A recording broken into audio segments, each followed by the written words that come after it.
witches. It has been almost a year to the day since I first reached out to Freyja and found myself on this crazy roller coaster ride that is Norse paganism. So I really wanted to just sit down and film a video and just kind of talk to you guys about what my first year has been like exploring this path. Oh my, what a year it has been.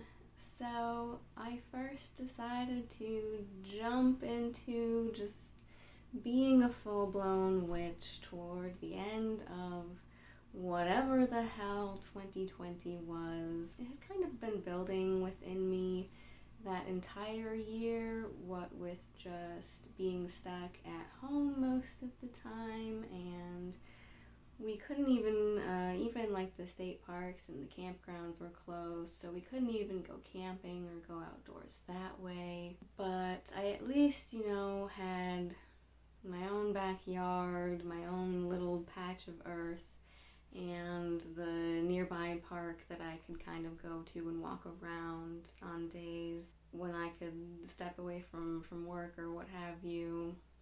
And so not only did I find a lot of just comfort and solace from being out in nature during those times, and just kind of found it to be something steady, secure, and dependable that I could rely on, but the more I sit and reflect upon my childhood and growing up, and what I was like as a kid, I think that there has always been that part of me that has found a spiritual connection with nature and just being out in nature, being in the trees. Like, don't get me wrong, I know that others will be the first to tell you that, nature also does not want to be your friend. It could kind of care less about you at the end of the day, and in many places and parts of the world, will actively try to kill you. And yet, humanity, for the most part, have set things up to where we've separated ourselves from that day-to-day survival aspect in that sense. Yet I think it's led to a major disconnect from nature as a whole as well. We've kind of set ourselves apart from it, set ourselves above it in a lot of ways. We don't care for the planet the way we should. The point is, I have always felt a connection to nature, wanting to connect more with nature. I think for me, one thing that I've learned and noticed about myself is that it might be largely because I'm an empath. So I'm always like in my day-to-day life just being bombarded with everyone else's energies. It's not to the point where I can like literally read minds, but sometimes it's damn near close. That can be very hard when everyone has their outward facing projection that they present to the world, their social mask or whatever you want to call it. And in some cases, like when you are very in tune with others' feelings and the less overt signals that they might be giving off as to what they're thinking and how they're feeling, and yet they're that thing that humor's like. They ask you how you are, you just have to say that you're fine when you're not really fine, but you just can't get into it because they would never understand. Very that, not only do I always do that with others, people ask you how you are, and you just say, oh, I'm good, how are you? and go about your day. And same with others, but with me, it's on a deeper level because I can actually sense when someone is really upset or just kind of miffed or just even like mildly irritated. And so I've had to really learn to separate myself from that, because over the years I think it's what's led to a lot of just my like anxiety, people pleasing, is, I sense that people are distressed and I want to fix it. Even to the point where I take it onto myself and I'm like, oh, it must be my fault. It must be not only my responsibility to fix things and make sure everything is fine and everyone's happy. Maybe it's my fault that they're not. Which isn't true at all. That's absurd. It is obviously not my job to make everyone happy 100% of the time. That's how you drive yourself insane and never take care of yourself or put yourself and your own needs first, and that's not good. One thing that I also have found is that, nature is kind of my sacred space and the place where I can go to just decompress and really just literally get away from it all. And I think that's one reason why I've always really liked being out in nature and like hiking and camping, is like I'm never gonna be that rugged survivalist wilderness girl, but I do just find a lot of peace and solace and comfort in nature and just being surrounded by plants, trees, animals, because they just give off good energy. There's a calmness and a peace and a stillness that you just don't find in the modern world, or even surrounded by family and friends. That's still people's energies and signals that I'm taking in. So even when I go to hang out with my family or go to a gathering with other pagans, I still just need a lot of alone time and downtime. And I have found that the place that just really nourishes and recharges my energy and lets me vent and let things go and recharge is just being outside in nature. So that kind of had just been leading me down the spiritual path to paganism for a long time, I think. It's just, there's always been something within me that has wanted to believe in magic and wanted to believe it was real, was very mad that I never got my Hogwarts letter. After I read the Harry Potter books, I was like, there's no way that I'm a muggle. Don't tell me that there could be hidden underground magical communities in schools that I was not worthy of being made aware of. Come on now. Yeah, I've always wanted to be a witch, and if there's one thing that I've kind of learned to accept, and what brought me to wanting to work with the more witchcraft side of things, was learning to understand, harness, and control those natural innate abilities that I might have when it comes to being an empath, being somewhat psychic. I think just being able to pick up on things that might be more metaphysically inclined, and just kind of having that mentality of wanting to believe magic is real. So I just said, fuck it, I'm just gonna be a witch now, screw it. Maybe magic is real because I say so, and if I try hard enough and believe hard enough, and you know what, I've stuck with it because I can't argue with the results. I asked Freyja to help me find my lost cat, and she did. Or, I'll ask for help finding another lost object and it reappears. Or,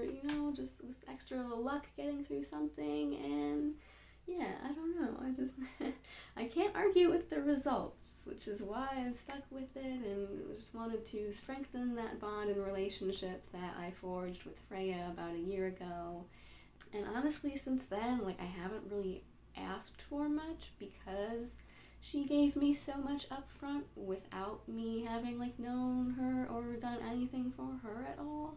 And what I want to kind of really do in this video is kind of go back and reflect on all the things that I've learned and accomplished in the last year, and then just kind of sum it up with a few just lessons that I've taken away from my journey so far. The first and I think most important thing is that I really don't view it so much as a religion, because there isn't, especially with Norse paganism, there's not a set dogma. We don't have a Bible. It's not really as laid out or reconstructed like Wicca is, because we don't have a lot to go off of. But that's what I like about it, is that it's just more like guidelines. to quote Pirates of the Caribbean. It's not a religion, it's more of a lifestyle. It's just a way of being. It's just an outlet that I've been able to pour into all of the things that I've already been interested in and passionate about, you know, like mythology and arts and crafts. So yeah, I really don't like to think of it as like worshiping the gods in a sense of like fawning over them, because when I first got into it a year ago, kind of, you know, poking around, asking the few people that also dabbled in like Wicca or paganism, like what their daily practice looked like. And I kind of, even though I wasn't raised in a church or like went to church every Sunday, still kind of had this mentality, and it was just kind of an overall mentality that I have, where I feel like I'm never doing enough, or where I had this mindset going in where I was all excited and I said, I'm gonna offer to Odin every Wednesday because it's Woden's Day, and I'm gonna do something with Freyja every Friday because it's Freyja's Day. Don't hold yourself to such high standards. Like, don't feel like you have to do that. They're not asking that of you. And so I was hard on myself at first and felt like I was failing in some way. I was failing myself. I was failing them, because I wasn't like going hard enough. I wasn't doing enough, because sometimes it would be like weeks before I would even look at the Odin Loki altar. And now it's kind of been, you know, even though we're in the height of like summer and you would think that I'd be feeling like the extreme Freyja energy and vibes and like really connecting with her, that hasn't really been the case. Things have kind of just really settled into kind of an equilibrium, if you will, where I go to the altars when I feel called to. Sometimes that's like every week, sometimes it could be once or twice in a month because I'm busy and just caught up in the grind, or I don't feel the need to. And I think that's okay. It says right in the Havamal that, you know, I think the gods, they don't want you for a fair weather friend. Like, don't come to them only when you need something. But at the same time, it says, there's a passage in the Havamal, I'll look it up, where, you know, Odin straight up says, like, don't offer too much. It's better to give too little than too much, because otherwise they might feel like you are just expecting something big in return. I've just been trying to maintain the connection, maintain that relationship, and give what I have when I have it and when I can. You know, just I'll put like a little strawberry on Freyja's altar and be like, here you go, boo, I got you. Thinking of you.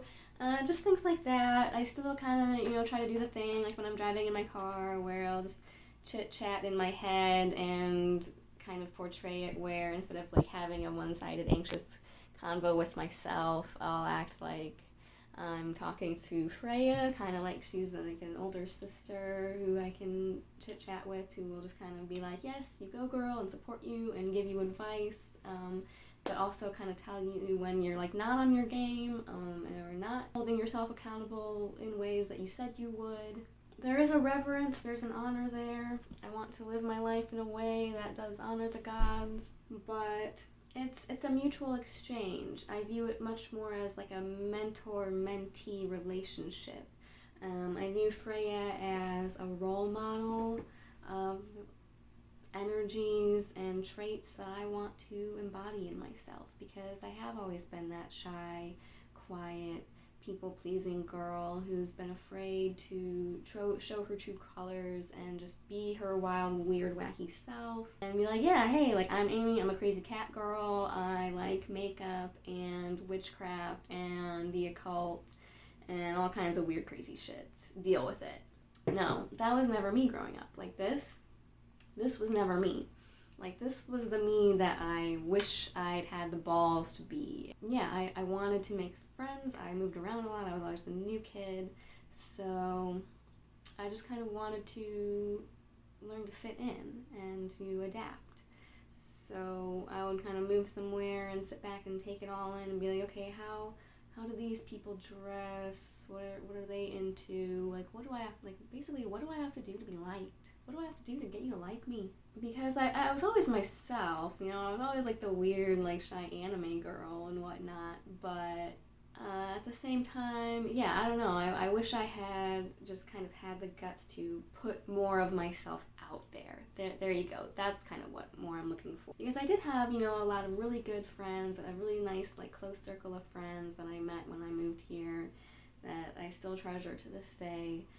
But at the same time, yeah, like, I also spent a lot of time just alone reading in my room. And I think even more so now that I think about it, it was like after I left school, because that's when it really becomes hard to make friends as you get older and, like, people move away and get, like, busy just with their own day-to-day lives. Whereas I'm over here, you know, I'm married, but 4 cats, no kids. Trying to find a circle of friends where I lived that was also into and interested in the things and topics of conversation that I really want to get into didn't exist. Like, yeah, there was no one that wanted to talk about witchcraft, the occult, ancient aliens, you know, all that stuff.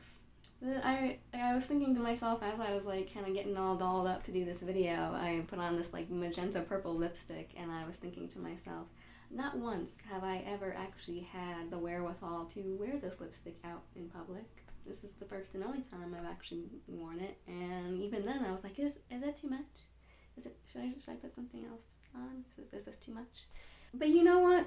Yeah, like I said, I'm trying to become less concerned with other people's opinions of me and just go for it and do what I want and screw it. And if you don't like it, too bad, because I'm awesome and you're missing out. But yeah, just in terms of that being self-love and not hiding yourself away, not hiding your light, are things that I think Freyja really embodies and has been teaching me. So that's definitely something that I've learned a lot and where I think I've grown a lot in the last year, especially with putting myself out there on YouTube.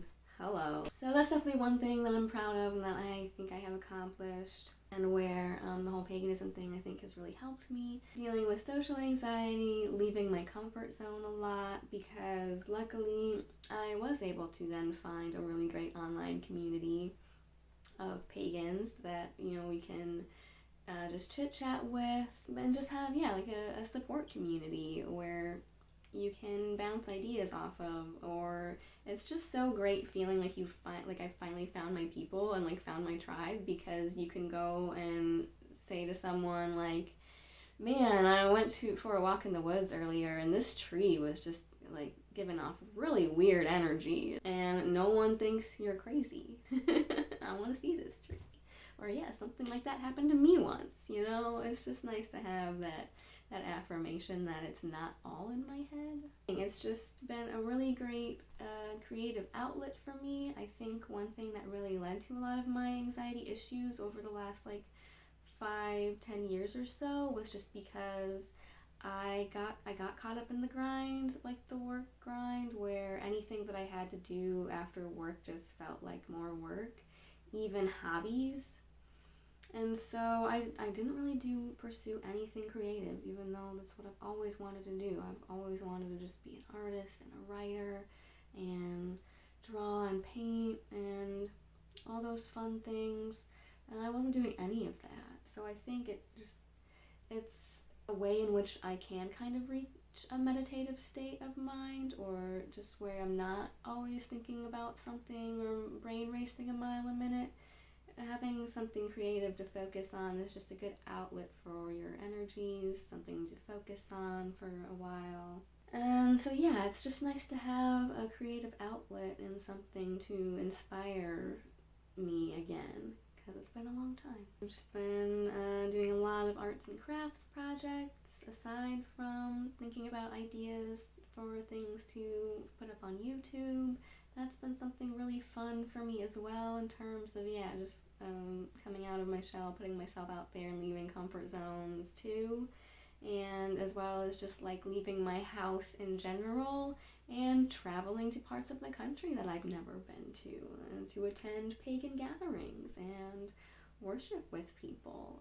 That's definitely been a really great experience, because when I was in college, oddly enough, I hung out with like religious kids because it was just kind of a fun, safe environment to meet people and do things. So I would kind of attend like some worship services and whatnot, where it was just more like a Unitarian or like non-denominational, but Christian.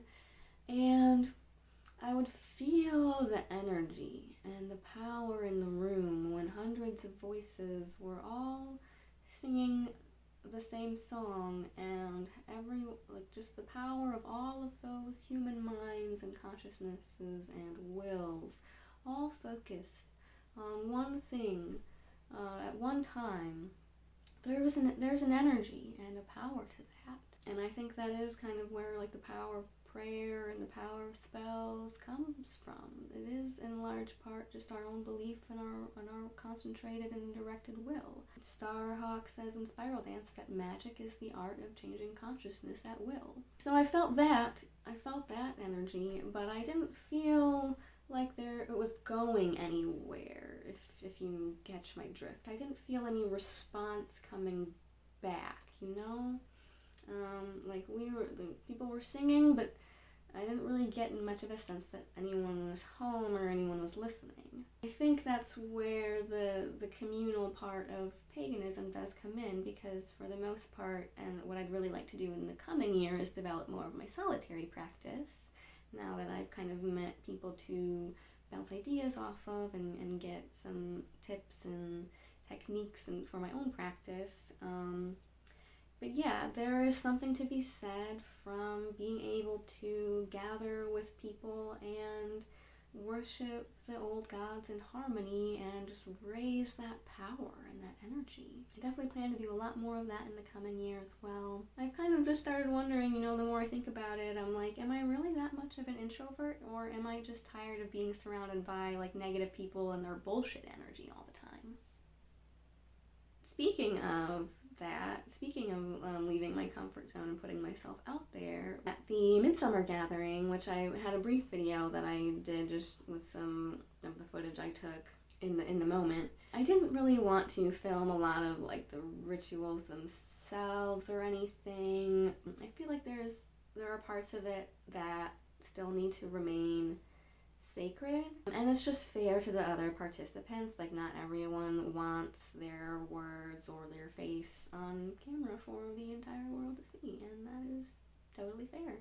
But one thing that as a result that I didn't really get to talk about or touch on with you guys was that I actually stepped up and led my first ritual at that gathering. We had one night of reprieve, a few hours reprieve from the torrential rain that Thor had brought to us that weekend, and I took the opportunity to lead a joint Loki Odin bloat, because I've been working very closely with Loki over the last year. I had originally reached out to Odin and set up the altar space to him to just kind of invite him into my practice and to just kind of watch over me and guide me should he so choose. For the most part, I haven't really done a whole lot to like willingly seek him out. I kind of have gotten just enough confirmation that like, hey, yes, I'm real, I exist, but I'm busy. I'm a busy guy, I have a lot to do and a lot on my own plate, so he's just kind of sitting back, touching base every now and then, but seeing how I'm building myself up. He wants you to, I feel like, you kind of do have to do a little bit more to prove yourself with Odin, but Loki is a little bit more like easygoing, doesn't really care for rules, regulations, and morals and mores, as we know, so he just kind of busted right on in and was like, what's up? And me being the laid-back person that I am, took some time to reflect and learn about him as well, and found things within him that resonated with me, surprisingly, to my own surprise. And the same with his daughter Hel. I touched on it briefly in the video on like shadow work and the journey to the underworld. I had felt Freyja kind of taking a back seat, in the colder months of the year, and felt being drawn more to learn about hell, and not necessarily, like, I haven't really worked with her in a sense. I haven't had like hardcore experiences with her like I have some of the other deities, and yet I did kind of reach out to her and receive just enough of a response and an invitation, if you will, to work with her on shadow work during those months, and boy howdy did we. Yeah, I was not prepared, y'all, because let me tell you, this year of being a Norse pagan, it has been filled with the highest of highs, but also the lowest of lows. I had spent a lot of my year kind of in isolation leading up to becoming pagan, alone with my own thoughts, and doing a lot of self-analysis of just, my own thoughts and behavior patterns, why I had become so much of a people pleaser, because as the social anxiety and then the people pleasing traits were waning within me, I found a lot of anger and resentment bubbling forth to the surface as a result, where I was really not mad at others for having expectations of me, mad at myself for doing that to myself, for putting myself in that position of not setting boundaries, making myself too available to others, to where, it had become just a pattern of behavior with me that I couldn't break out of, where I would people please, and then get angry about it that my wants and needs were being ignored when I was the one ignoring them and not putting them first. So, it's like I could only be mad at myself for it, because I did it to myself.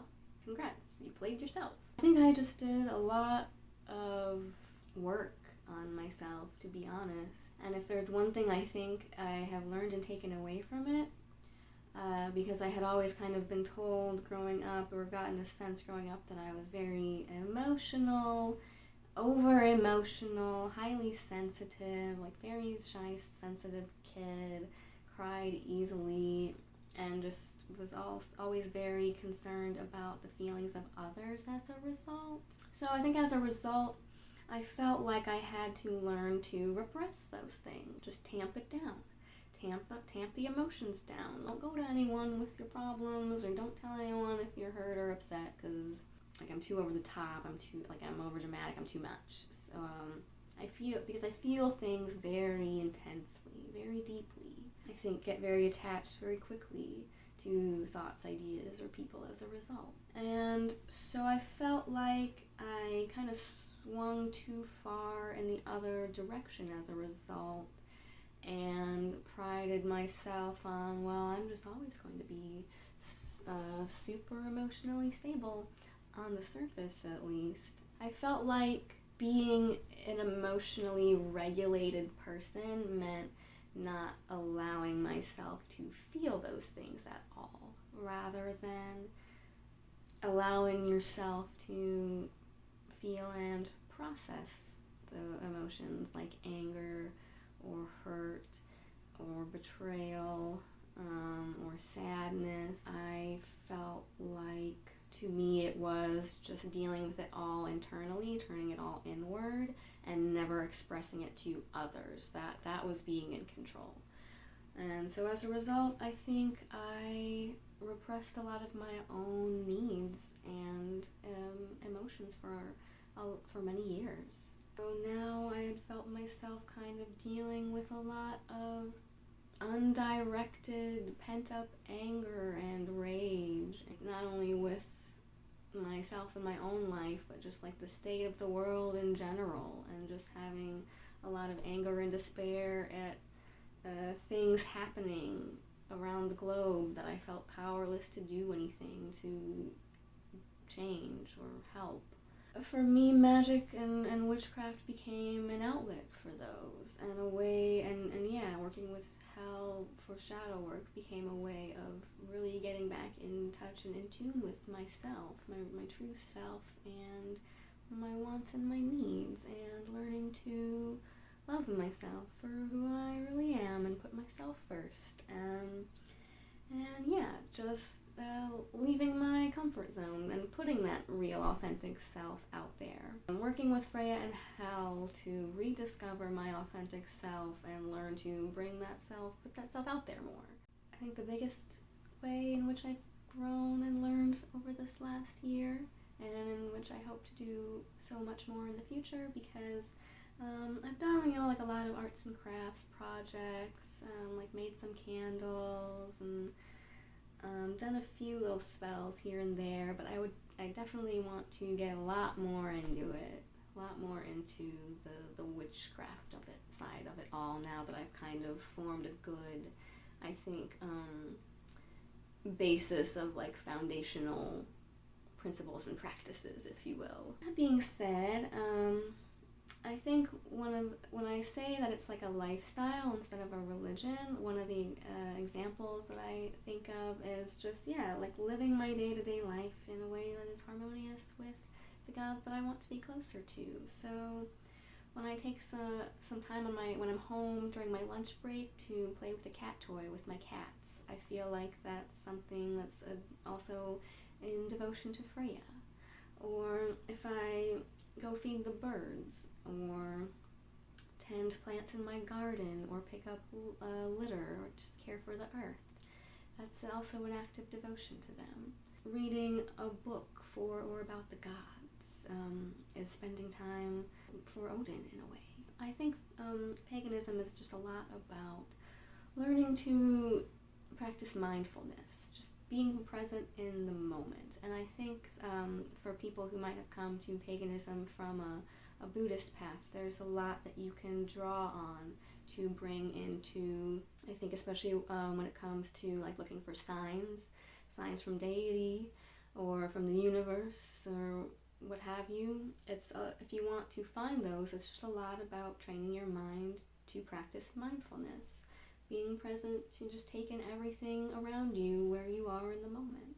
You might see some really cool things that you would have never noticed before because you were just too busy, you're not paying attention. Now that I rambled for far too long, but it is too much, I will sum up. It's a lifestyle, not a religion. It's a mutual exchange of ideas and gifts that I've just been trying to maintain with Freyja, and a little bit with Freyr as well, and with Odin and Loki. And that's pretty much where I'm keeping it for now. I do have this little space back here, I don't know if you can see, that is a little kind of Hel altar. I do have a Hel figurine back here and some items and decor that I feel like are tied to her. But I don't really like do a lot with her or like at this space just because of where it is. Every now and then I'll leave something here if I have something for her, but it might be something I expand on more in the next year, and it might not. She might be someone I just kind of come to when I really need help with something in her wheelhouse, but I like just having a little area there for her, for all the help that she did give me in the last year. That kind of goes into my next point of that there are lessons to be learned even in the more intimidating or less beneficent gods or beings within Norse cosmogony. What I think, and I think I touched on this a little bit in like my videos on like the Aesir and the Vanir, is that what I think you will find a lot of out there on like the social medias and the interwebs and like the outward face of Norse paganism in particular. I'm just gonna say it like it's largely male and it's largely Asatru based. It's largely about Odin and Thor and the Aesir gods. We need to keep an open mind and keep in mind that even if you don't want to work with Loki or have anything to do with Jormungandr or Fenrir, as well you should. They should be approached with respect and caution in healthy amounts. But there are people who work with Loki. There are people who consider them Rockatru, which is working with the Jotun and the other beings within the Norse mythology. There's something for everyone, and there are lessons to be learned from everyone, even those gods that you might be more hesitant about or want to stay away from. There are still lessons to be learned in their stories. Yes, yeah, even if you don't have a liking or a reverence for specific beings or deities, there are still, I think, important lessons to be learned from them. On that note, one of the biggest things that I have learned, and what brought me to working with Freyja and everything, is that sometimes all you really have to do with the gods is ask. Sometimes it really is that easy.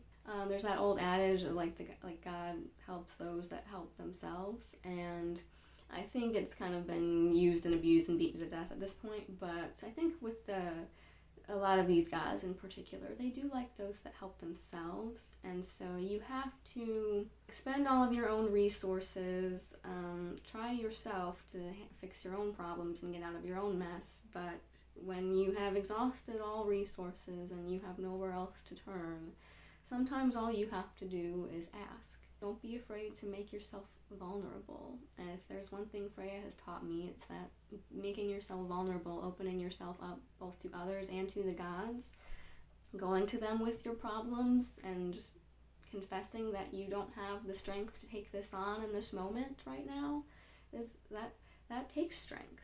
And that's when I think you'll really find that they come through for you. Even if they don't always solve your problem or solve it in the way you want, which leads me into the caveat that goes along with sometimes all you have to do is ask, but be careful what you wish for, because you just might get it. Sometimes all you have to do is open yourself up to the possibility that they are here for you, and I think even if they won't solve your problems, they'll at least give you that support that you need to get through it, and show you that hey, even if you haven't been feeling me lately, I'm still here for you. I've had a lot of that. That leads into the other point that I wanted to bring up, which is the honeymoon phase of being a baby pagan, especially when it comes to working with deity. I had a problem. My cat was lost. I was at the end of my rope. I asked Freyja to help me and to bring him back safe, and she granted my wish. And after that, and when I was first going down this path and learning and opening myself up and practicing mindfulness, it was every bird was a sign, every crow was a sign from Odin, and all these cool things were happening all at once, and I was having all these amazing, overwhelming experiences and visions of the gods, and learning all these new, exciting, fun ideas. And then, you get a couple months to about a year in, or you get sucked back into the day-to-day work life grind of things, and you don't have as much time to go to the altar every day or every other day or even every other week. Or you read the Poetic and the Prose Edda, and then you kind of got burnt out and you haven't picked up any books. Or you haven't gotten any signs or felt any presence or connection from Freyja, and I've been there. I haven't really felt her as often or as strongly or received as many signs or confirmations at first, but I think at the same time I also don't really need them anymore. Like I said, they've shown me enough to confirm my faith, that reaffirm that yes, they exist, they're real, they're here for you, and they keep popping up to show me that support when I need it. But it's not going to be an everyday thing. You're not going to be receiving these massive experiences and visions and revelations every day, or you would just be you'd be a madman. You'd be ranting and raving like Odin after he saw the runes or whatever. It's not supposed to be at 100 all the time. And so I think just learning to accept that once you get out of that excitement honeymoon phase, and realize that it is a lifestyle and a way of being more than a religion or a dogma that you follow, you'll fall into just a steady rhythm of things and just a comfortability with yourself and your path and your practice of just, whatever I am doing right now is what I'm supposed to be doing. Where I am is in my path is where I'm supposed to be. And even if I'm not getting these big, overt, grandiose signs or connections from the gods every day, they're still there. They're still watching. Because everything is about balance.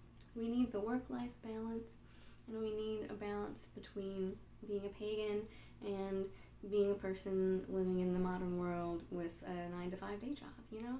Like I said, I enjoy the outdoors, I like going camping and hiking, but it doesn't have to be every day, you know? If I don't go outside every day because it's flaming hot with 90% humidity right now, then that's okay. Because I think the biggest thing I've learned and my big takeaway, especially from like working with Freyja and like getting into the whole like magic and witchcraft side of things with her and with hell, is that just having that realization and accepting it of that I am a natural-born pagan, I am a natural-born witch, I have these innate abilities, thoughts, and desires within me that I want to manifest into the world through performing spells and magic and working with these deities. Learning to accept that and be comfortable with it. Because sometimes, like, I'll go to sit down and do, like, a spell or, like, sit at the altar, go to a gathering and do a ritual, and I'm like, is this silly? I'm talking to shiny rocks and, like, praying to thousands year old deities that nobody, like, quote unquote, you know, nobody in the world believes in anymore. Am I crazy? Is this just stupid? But no.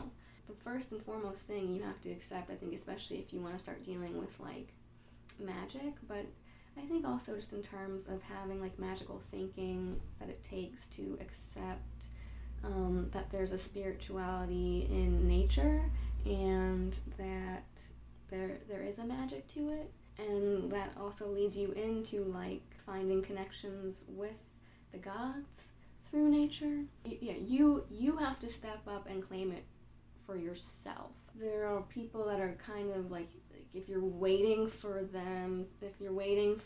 gods to reach out to you first, they don't always do that. So you have to be the one to make the first move, which I think ties into that, like, yeah, sometimes all you have to do is ask.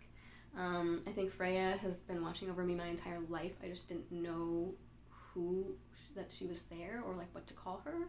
And when I finally did, she was like, oh, finally, it took you long enough to realize who I was.